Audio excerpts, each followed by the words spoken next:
Puji Tuhan, kita bersyukur Tuhan kita dapat memasuki bulan yang baru di bulan Maret tahun 2025, dan pada kesempatan ibadah di bulan Maret, di awal bulan Maret ini, pada hari Minggu ini, saya ingin ajak jemaat semua belajar firman Tuhan yang tertulis dalam kitab Injil Lukas pasal 9 ayat 38, ayat yang ke-28 sampai ayat yang ke-36. Injil Lukas pasal 9 ayat 28 sampai ayat yang ke-36. Saya ingin ajak jemaat untuk kita bacakan firman Tuhan ini secara responsorial. Saya bacakan ayat-ayat yang genap, jemaat Tuhan bacakan ayat-ayat yang ganjil. Nanti di ayat yang ke-36 kita bacakan firman Tuhan ini secara bersama-sama. Lukas pasal 9 ayat 28 sampai ayat yang 36. Kalau jemaat Tuhan sudah temukan, silakan katakan amin. Judul dari kebenaran firman Tuhan ini, Yesus dimuliakan di atas gunung. Ayat yang ke-28, beginilah firman Tuhan. Kira-kira 8 hari sesudah segala pengajaran itu, Yesus membawa Petrus, Yohanes, dan Yakobus lalu naik ke atas gunung untuk berdoa.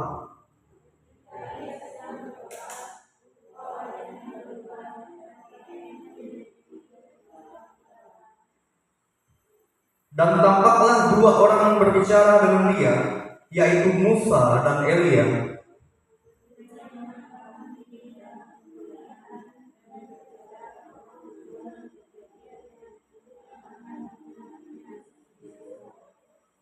Sementara itu, Petrus dan teman-temannya telah tertidur, dan ketika mereka terbangun, mereka melihat Yesus dalam kemuliaannya, dan kedua orang yang berdiri di dekatnya itu.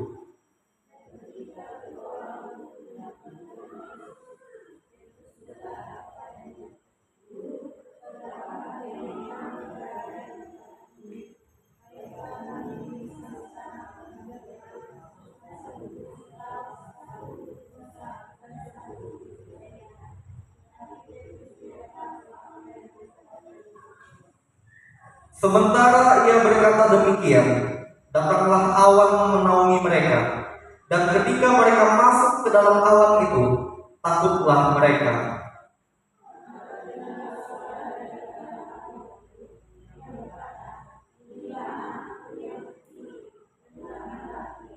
Ayat 36 kita bacakan bersama-sama, 1, 2, 3. Ketika suara itu terdengar, nampaklah Yesus tinggal seorang diri, dan murid-murid itu merahasiakannya. Dan pada masa itu mereka tidak menceritakan kepada siapapun apa yang telah mereka lihat itu. Ya, terima kasih jemaat Tuhan kerjasamanya. Dikatakan berbagi oleh firman Tuhan adalah setiap kita yang mau mendengar firman Tuhan dan mau melakukan firman Tuhan itu dalam kehidupan kita setiap hari. Dari firman Tuhan ini, saya beri tema kita renungkan bersama-sama yang tertera di layar proyektor ini, yaitu Yesus Kristus 100% Tuhan dan Juru Selamat. Itu temanya. Ya Bapak, Ibu, Saudara yang dikasihi oleh Tuhan Yesus, tidaklah sedikit di zaman yang begitu canggih dengan teknologi dan media sosial pada sekarang ini, banyak media sosial yang memperdebatkan tentang ketuhanan Yesus. Bapak Ibu Saudara, kita pada saat ini akan belajar tentang transfigurasi. Dan ini sangat berhubungan tentang ketuhanan Tuhan Yesus yang kita akan sama-sama pahami. Transfigurasi itu adalah sebuah kata yang berarti perubahan bentuk atau penampilan, dan itu terbukti nyata lewat peristiwa yang tertulis dalam kitab Injil Lukas pasal 9 ayat 28 sampai ayat yang 36, yang memberitahukan peristiwa nyata bahwa Tuhan Yesus mengalami transfigurasi yang terbukti di dalam ayat yang ke-9, bahwa rupa wajah Yesus itu berubah dan pakaiannya menjadi putih berkilau-kilauan. Disinilah letak Tuhan Yesus itu 100% adalah Tuhan, Bapak Ibu Saudara. Meskipun pada waktu itu Tuhan Yesus juga 100% dalam kondisi keadaan sebagai manusia, tetapi dia manusia yang tidak berdosa. Inilah luar biasanya Tuhan kita. Tuhan Yesus hadir ke dunia 2000 tahun yang lalu, mengikuti proses hadirnya manusia ke dunia ini lewat kelahiran. Tuhan Yesus tidak melangkahi proses itu, Bapak Ibu. Dia mengikuti proses itu ketika dia berkenan meninggalkan tahta kemuliaannya di surga untuk hadir ke dunia menjadi manusia yang tidak berdosa dengan tujuan yang amat mulia. Yaitu apa, Bapak Ibu?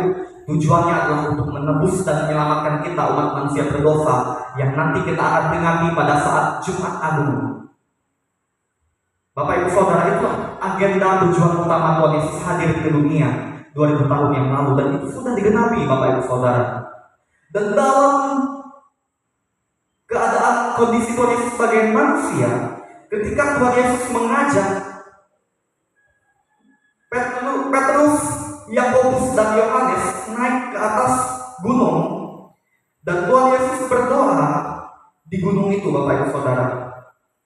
Ketika ia sedang berdoa, itulah terjadi transfigurasi yang dia alami secara pribadi yang saya beritahukan dalam ayat yang ke-29 tadi. Wajahnya berubah dan pakaiannya menjadi putih berkilau-kilauan. Disitulah Tuhan Yesus menyatakan kemuliaannya sebagai Tuhan, Bapak Ibu Saudara. Oleh karena itu, Bapak Ibu Saudara, disinilah kita perlu meyakini dan perlu mempercayai bahwa benar adanya bahwa Tuhan Yesus itu 100% adalah Tuhan. Dan dia juga adalah juru selamat. Oleh karena itu, Bapak Ibu Saudara, poin yang pertama saya bagikan kepada Bapak Ibu Saudara bahwa Tuhan Yesus benar-benar 100% adalah Tuhan. Silakan ditampilkan menjadi poin yang pertama bahwa pribadi Yesus terbukti menyatakan kemuliaan Tuhan. Itu saya simpulkan dalam ayat 29 sampai ayat yang ke-31 yang membuktikan bahwa Yesus Kristus itu 100% adalah Tuhan. Di luar sana, Bapak Ibu Saudara, banyak yang menolak ketuhanan Yesus. Mereka tidak mengakui Yesus itu sebagai Tuhan. Bahkan banyak yang mengakui bahwa Yesus itu hanyalah nabi. Tetapi bagi kita umat Kristen, Yesus itu 100% adalah Tuhan, Bapak Ibu Saudara. Sekalipun dia hadir ke dunia 2000 tahun lalu sebagai manusia, tetapi dia menjadi manusia yang 100% tidak berdosa. Berbeda dengan manusia di zaman sekarang. Ada manusia yang munafik, ada manusia yang egois, ada manusia yang jahat, ada manusia yang tidak takut berbuat jahat. Bahkan yang lagi viral sekarang ini, Bapak Ibu, berita yang sedang viral ini tentang kasus korupsi Pertamina, ya Bapak Ibu. Itu lagi viral sekarang ini. Manusia tidak takut korupsi, Bapak Ibu. Demi apa? Demi untuk keuntungan pribadi, Bapak Ibu. Padahal jelas korupsi itu adalah sesuatu yang jahat di hadapan Tuhan dan salah di hadapan Tuhan. Bapak Ibu Saudara, banyak orang-orang yang menyalahgunakan jabatan di dalam sebuah pemerintahan, baik dalam lembaga pemerintahan negara maupun lembaga swasta, menduduki jabatan-jabatan tertentu demi keuntungan pribadi sampai melakukan hal korupsi yang kita tahu korupsi itu adalah salah di mata Tuhan dan jahat di mata Tuhan. Bapak Ibu Saudara, masih mending orang-orang yang ada sekitar kita yang berjerilah mencari rezeki dengan cara yang halal, tidak mencuri, Bapak Ibu Saudara, dan tidak korupsi. Bapak Ibu Saudara, syukurilah pekerjaan yang Bapak Ibu Saudara dan saya selama ini sudah kita jalankan atas kehendak Tuhan, atas izin Tuhan yang Tuhan sudah percayakan dalam hidup kita, demi mendapat rezeki untuk memenuhi kebutuhan hidup kita. Yang penting pekerjaan itu halal dan bisa memenuhi kebutuhan hidup kita, itu tidak salah, Bapak Ibu Saudara. Tetapi memang terkadang ada pekerjaan-pekerjaan tertentu yang direndahkan oleh manusia. Tetapi asalkan pekerjaan itu tidaklah mencuri, tidaklah merugikan orang lain, itu bukanlah sebuah hal yang dipermasalahkan, ya kan Bapak Ibu? Tidak perlu dipermasalahkan. Bapak Ibu Saudara, kita belajar tentang pribadi Tuhan Yesus yang sempurna ini. Tuhan Yesus, Dia dengan kerendahan hati menjadi manusia yang melayani, bukan untuk dilayani, bukan untuk cari nama. Manusia di zaman sekarang ini terkadang hanya mau melayani Tuhan kalau dia punya jabatan gerejawi. Ketika jabatan gerejawi sudah berakhir dan dia yang dulunya pernah menjadi seorang pengurus gereja, ketika dia tidak menjabat jabatan gerejawi, terbukti tidak aktif dalam melayani Tuhan, tidak aktif dalam beribadah. Bapak Ibu Saudara, pribadi Yesus saja menjadi manusia, dia melayani bukan demi sebuah jabatan gerejawi. Dia melayani bukan untuk cari pujian manusia, bukan untuk cari nama, bukan untuk cari popularitas, bukan untuk cari ketenaran. Masa sih kita manusia mau coba-coba cari popularitas dalam hal melayani? Yesus saja tidak seperti itu, Bapak Ibu Saudara. Itulah yang menjadi tolak ukur kita dalam mengikut Yesus, bahwa yang menjadi fokus utama kita sebagai pengikut Tuhan Yesus adalah kita meneladani Tuhan Yesus yang rendah hati, yang mau melayani bukan untuk cari nama, bukan untuk cari popularitas, sekalipun tidak memiliki jabatan gerejawi sekalipun, Bapak Ibu Saudara. Kita melayani Tuhan bukan karena jabatan gerejawi. Kita melayani Tuhan bukan untuk mengharapkan pujian manusia, bukan untuk mencari ketenaran, bukan untuk cari nama supaya kita terkenal atau kita lebih unggul dari yang lain, dan bukan karena kita harus lebih baik, lebih unggul dari yang lain, bukan, Bapak Ibu Saudara. Kalau seperti itu, apa bedanya kita dengan Lucifer? Bapak Ibu tahu Lucifer, malaikat yang dulu adalah worst tinggal di surga, tetapi karena dia ingin menggantikan posisi Tuhan yang tidak boleh digantikan, dan dengan hal itu dia memberontak kepada Tuhan, maka dia dicampakkan oleh Tuhan, dihukum oleh Tuhan, dilemparkan Tuhan ke bumi. Bapak Ibu Saudara, disitulah kesalahan fatal yang dilakukan oleh seorang Lucifer yang dulu adalah malaikat yang kudus, yang memimpin pujian penyembahan di sorga, tapi karena dia memberontak kepada Tuhan, melawan Tuhan dengan motivasi dia mau gantikan posisi Tuhan, dia mau cari nama, dia mau cari kebenaran, dia mau dipuji, dia mau disembah, dia mau dipuji-puji, yang benar oleh malaikat-malaikat lainnya, menggantikan posisi Allah yang tidak boleh digantikan. Makanya disitulah pemberontakan, perlawanan Lucifer kepada Tuhan, sehingga Tuhan campakkan Lucifer, Bapak Ibu. Kita harus jauhi karakter Lucifer yang demikian. Dan di zaman sekarang ini, di akhir zaman, marilah kita menghormati Tuhan Yesus. Dia 100% Tuhan yang harus kita hormati, yang harus kita sanjung tinggi. Kita harus berikan kehormatan yang setinggi-tingginya.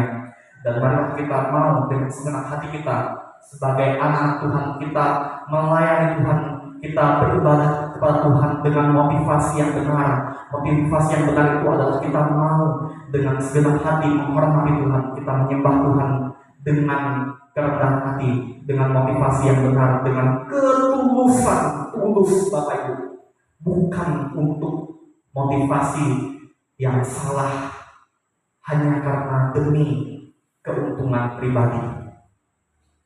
Tuhan Yesus terbukti adalah pribadi Tuhan 100%, Bapak Ibu. Dia menyatakan kemuliaannya ketika di gunung, dan itu disaksikan oleh Petrus, Yakobus, dan Yohanes. Dan pada waktu Tuhan Yesus mengalami transfigurasi, dua orang berbicara kepada Tuhan Yesus, yaitu Musa dan Elia, Bapak Ibu. Atas izin Tuhan, Musa dan Elia dapat berjumpa dengan Tuhan Yesus di gunung itu dalam keadaan Tuhan Yesus yang penuh dengan kemuliaan. Mereka berbicara, Bapak Ibu, tentang tujuan Tuhan Yesus yang akan menggenapi tujuannya di bumi, yaitu menyelamatkan manusia yang berdosa. Tidak sampai di dalam poin yang pertama yang saya simpulkan dari ayat 29 sampai ayat 31. Poin yang kedua saya bagikan kepada Bapak Ibu Saudara, silakan ditampilkan, yaitu bukti nyata Tuhan Yesus itu 100% adalah Tuhan dan Juru Selamat yang sempurna. Tuhan Yesus adalah pribadi yang layak untuk didengar dan layak untuk dipercaya, Bapak Ibu Saudara. Sampai sejauh manakah Bapak Ibu Saudara percaya kepada Tuhan Yesus? Tuhan Yesus itu bukan dongeng. Tuhan Yesus itu bukan tahayul. Tuhan Yesus itu 100% adalah Tuhan yang nyata, Bapak Ibu. Yang harus kita sembah dan yang harus kita hormati, Bapak Ibu. Yang harus kita layani, yang harus kita senangkan. Hidup kita harus menyenangkan Dia, Bapak Ibu Saudara. Dan Dia layak untuk didengar. Artinya bahwa semua perkataan Tuhan Yesus layak untuk kita dengar dan layak untuk kita percayai. Tuhan Yesus itu bukanlah manusia yang menyebarkan hoax. Tuhan Yesus itu bukanlah manusia yang menyebarkan berita bohong. Tuhan Yesus itu bukanlah pribadi manusia yang menyebarkan fitnah di sana sini, yang menjelek-jelekkan dengan sebuah cerita kebohongan. Tuhan Yesus bukan pribadi yang demikian, Bapak Ibu. Dalam keadaan Dia sebagai manusia, Dia adalah pribadi guru yang agung. Dia adalah pribadi yang layak untuk kita dengar, Bapak Ibu, dan layak kita percayai. Dan tidak sampai di situ saja, Dia juga adalah penolong yang setia, penolong yang sempurna. Jadi Bapak Ibu Saudara, kita sebagai anak Tuhan, marilah kita menjadi anak Tuhan yang selalu memberitakan tentang Tuhan Yesus sebagai berita utama dalam hidup ini, yang harus kita ceritakan secara lebih luas, yang harus kita beritakan secara luas. Bukan menceritakan hal-hal buruk dari orang-orang lain. Bukan menceritakan hal-hal yang salah tentang keburukan orang lain, bukan. Bapak Ibu Saudara, karena pribadi Yesus sangat sempurna, dan pribadi Yesus ini yang harus kita beritakan dalam hidup ini, Bapak Ibu. Harus kita ceritakan kepada keluarga kita, kepada siapapun yang belum percaya kepada Yesus. Kita beritakan tentang Yesus. Kita harus ceritakan tentang Tuhan Yesus, Bapak Ibu. Sampai sejauh mana Bapak Ibu Saudara mengenal Tuhan Yesus? Pengenalan akan Tuhan Yesus itu perlu, Bapak Ibu. Kita perlu semakin lebih mengenal Tuhan. Kalau orang tidak memiliki pengenalan yang dalam tentang Tuhan Yesus, sangatlah mudah untuk dia tinggalkan Tuhan Yesus. Bahkan sangatlah mudah untuk dia kendor imannya, Bapak Ibu. Kendor imannya sampai dia tidak aktif ibadah lagi di hari Minggu, tidak pernah kelihatan. Tetapi giliran ibadah hari Natal, kita bisa berjumpa lagi dengan Dia. Bapak Ibu Saudara, Tuhan mengharapkan bahwa kita perlu selalu dekat kepada Tuhan dalam setiap pertemuan-pertemuan ibadah kita. Seperti yang tadi Bapak Ibu Saudara baca dalam kitab Ibrani pasal 10 ayat 25. Janganlah kita menjauhkan diri dari pertemuan-pertemuan ibadah kita seperti dibiasakan oleh beberapa orang. Karena Bapak Ibu, pertemuan ibadah itu adalah bukti cinta kasih kita kepada Tuhan, bukti sayang kita kepada Tuhan. Karena kita mengerti bahwa kita sudah diselamatkan, maka kita mau dengan senang hati berjumpa dengan Tuhan, kita hadir dalam pertemuan-pertemuan ibadah kita. Dan itu adalah bukti kita mengenal Tuhan. Itu adalah bukti kita sayang kepada Tuhan. Itu adalah bukti kita cinta kepada Tuhan. Dan itu harus kita tingkatkan, Bapak Ibu. Kita perlu tingkatkan itu setiap waktu seumur hidup kita. Dan harapan saya tahun 2025 ini, saya rindu sebagai kepala, saya lihat jemaat Tuhan rajin ibadah hari Minggu. Tidak seperti sesama kita, sekalipun identitasnya adalah jemaat GKS Luput, tapi tak pernah ibadah. Tapi Tuhan nasihat kita lewat Ibrani pasal 10 ayat 25, janganlah kita menjauhkan diri dari pertemuan-pertemuan ibadah kita seperti yang dibiasakan oleh beberapa orang itu. Kalau kita sadar kita sudah diberkati oleh Tuhan dalam usaha pekerjaan kita, kalau kita sadar kita sudah diberkati oleh Tuhan lewat kesehatan yang kita punya, maka itulah alasan kita harus semakin lebih dekat kepada Tuhan, Bapak Ibu Saudara. Ya, kita harus semakin lebih dekat kepada Tuhan. Tidak ada alasan, Bapak Ibu, kecuali sakit. Yowes, kami hamba Tuhan memahami, dan kami akan doakan jemaat yang sakit agar mereka Tuhan sembuhkan. Bapak Ibu Saudara, Yesus adalah pribadi yang layak untuk didengar dan layak untuk dipercaya. Kita layak untuk beriman percaya kepada Tuhan, menaruh semua harapan kita kepada Tuhan. Apa yang jadi harapan kita di tahun 2025 ini, kita serahkan kepada Dia, kepada Tuhan Yesus. Kita perlu sampaikan kepada Tuhan Yesus lewat doa pribadi. Dan saya ingin ingatkan jemaat Tuhan, mari kita bersama-sama tingkatkan persekutuan doa secara pribadi kepada Tuhan. Persekutuan doa secara pribadi. Artinya bahwa kita perlu memulai terlebih dahulu dari diri kita sendiri, membangun persekutuan doa kepada Tuhan. Persekutuan doa itu harusnya dimulai dari diri sendiri, Bapak Ibu. Kalau ada komunitas persekutuan doa itu cumalah tambahan, tetapi yang harus menjadi skala prioritas, yang terutama kita tingkatkan itu adalah bangun persekutuan doa secara pribadi kepada Tuhan. Kita harus bangun hubungan secara pribadi kepada Tuhan lebih dekat, Bapak Ibu. Itu yang harus kita tingkatkan dalam kehidupan rohani kita. Kita bersyukur ada banyak persekutuan yang diadakan gereja kita ini, dan itu adalah sebuah persekutuan bersama. Persekutuan bersama yang melengkapi kita. Tetapi kita harus memahami bahwa yang paling penting adalah membangun hubungan secara pribadi dengan Tuhan. Membangun hubungan secara pribadi dengan Tuhan lebih dekat. Itu harus kita tingkatkan, Bapak Ibu, lewat persekutuan doa secara pribadi kepada Tuhan Yesus. Itulah caranya. Itu caranya, Bapak Ibu. Bangun persekutuan doa secara pribadi lebih dan lebih ditingkatkan, Bapak Ibu Saudara. Kita perlu melakukan hal itu karena itulah cara kita untuk semakin lebih dekat kepada Dia, kepada pribadi Tuhan Yesus. Karena Tuhan Yesus adalah pribadi yang layak kita dengar dan layak kita percayai dalam hidup ini. Dialah yang memegang kendali hidup kita. Hidup dan mati kita ada dalam kedaulatan Tuhan Yesus, Bapak Ibu. Makanya kita harus menghormati Tuhan dengan hal-hal yang berkenan di hadapan Tuhan. Semakinlah lebih dekat kepada Tuhan, Bapak Ibu. Lebih dekatlah kepada Tuhan setiap waktu dalam hidup Bapak Ibu Saudara dan saya bersama-sama, Bapak Ibu. Inilah pekerjaan rohani kita, tanggung jawab kita secara rohani bersama-sama, Bapak Ibu. Tingkatkan tahun 2025 ini. Tingkatkan, Bapak Ibu Saudara, tingkatkan. Dan itu harus dimulai dari diri kita sendiri terlebih dahulu. Dimulai dari diri kita sendiri terlebih dahulu, Bapak Ibu Saudara.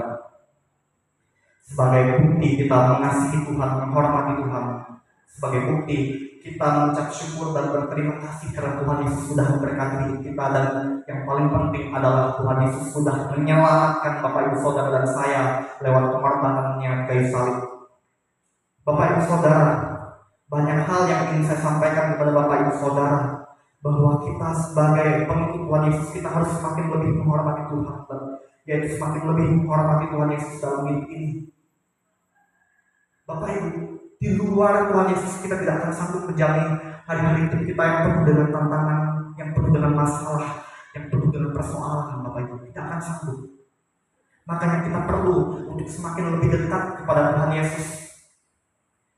Kalau kita percaya 100% kepada Tuhan Yesus, meyakini, mengakui Yesus Kristus itu adalah 100% Tuhan dan Juru Selamat kita secara pribadi, maka kita harus tingkatkan hubungan kita yang lebih dekat kepada Tuhan Yesus terlebih dahulu, Bapak Ibu, secara pribadi kepada Tuhan Yesus. Dan kita harus selalu mendengar perkataan Tuhan Yesus, mendengar semua perintah Tuhan Yesus, mendengar semua ajaran Tuhan Yesus, dan melakukannya, Bapak Ibu, dalam kehidupan kita setiap hari seumur hidup kita. Dan dengan hal itulah kita melakukan hal-hal yang baik, yang sesuai kehendak Tuhan. Tuhan Yesus 100% adalah Tuhan dan Juru Selamat. Petrus, Yakobus, dan Yohanes, 3 murid Tuhan Yesus ini sudah menjadi saksi bahwa mereka telah melihat secara nyata bahwa Yesus itu adalah 100% Tuhan. Dia 100% adalah Juru Selamat yang layak untuk didengar, yang layak disembah, yang layak untuk kita percayai dalam hidup ini. Oleh karena itulah kita harus semakin menaruh iman, pengharapan, dan kasih kita sepenuhnya dengan segala hati hanya kepada Tuhan Yesus saja. Bersyukur untuk firman Tuhan ini, kita berdoa. Tuhan Yesus, sungguh benar Engkau adalah 100% adalah Tuhan dan Juru Selamat kami yang hidup, yang layak kami hormati, yang layak kami kasihi, dan yang layak kami sembah dalam hidup kami. Engkau layak untuk kami dengar, dan Engkau layak untuk kami percaya, ya Tuhan. Tuhan Yesus, ajarkan kami semakin lebih menghormati Engkau, ya Tuhan. Karena Tuhan Yesuslah pribadi yang berdaulat, yang berkuasa memegang kendali hidup kami, memegang semua hal yang ada dalam hidup kami. Oleh karena itu, ya Tuhan, ajarkan kami untuk kami semakin lebih takut kepada-Mu, ya Tuhan. Semakin lebih menuruti kehendak Tuhan dalam hidup kami. Sebagai bukti kami mengasihi Engkau, ya Tuhan. Dan kiranya Tuhan Yesus mampukanlah kami untuk kami menjadi pelaku kehendak-Mu ya Tuhan, pelaku firman-Mu yang mau setia dan taat melakukan perintah-Mu dalam hidup kami setiap hari. Inilah doa kami ya Tuhan, dalam nama Tuhan Yesus, Tuhan dan Juru Selamat kami yang hidup, kami berdoa dan mengucap syukur untuk firman-Mu. Haleluya, amin. Saya mengajak jemaat Tuhan berdiri. Mari kita bersama-sama mengucapkan pengakuan iman resmi kita sebagai umat yang percaya kepada Tuhan Yesus. Mari jemaat Tuhan, kita bersama-sama berdiri di hadapan Tuhan. Pengakuan iman resmi sudah tertera di PowerPoint. Silakan jemaat Tuhan mengikutinya bersama-sama dengan saya. Sebagai umat yang percaya kepada Tuhan Yesus, kita ucapkan pengakuan iman resmi kita. 1, 2, 3. Aku percaya kepada Allah, Bapa yang Maha Kuasa, Kali langit dan bumi, dan kepada Yesus Kristus, Anaknya yang tunggal Tuhan kita, yang dikandung daripada Roh Kudus, lahir dari anak darah Maria, yang menderita di bawah pemerintahan Pontius Pilatus, disalibkan, mati dan dikuburkan, turun ke dalam kerajaan maut. Pada hari yang ketiga, bangkit pula dari antara orang mati, naik ke surga, duduk di sebelah kanan Allah, Bapa yang Maha Kuasa, dan akan datang dari sana untuk menghakimi orang yang hidup dan yang mati. Aku percaya kepada Roh Kudus, gereja yang kudus dan agung, persekutuan orang kudus, pengampunan dosa, kebangkitan daging, dan hidup yang kekal. Jemaat dipersilakan untuk kembali kepada WA Rosa Persilakan.